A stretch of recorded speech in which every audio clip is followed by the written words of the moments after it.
ত্রিভুবনের প্রিয় মুহাম্মদ এলো রে দুনিয়ায়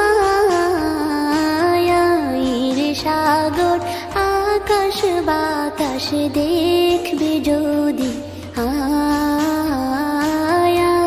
রে সাগর আকাশ বাতাস দেখবে যদি ধুলির ধরা বেহেশতে আজ জয় করিল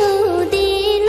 রে লাজ ধুলির ধরা বেহেশতে আজ জয় করিল দিল রে লাজ আজকে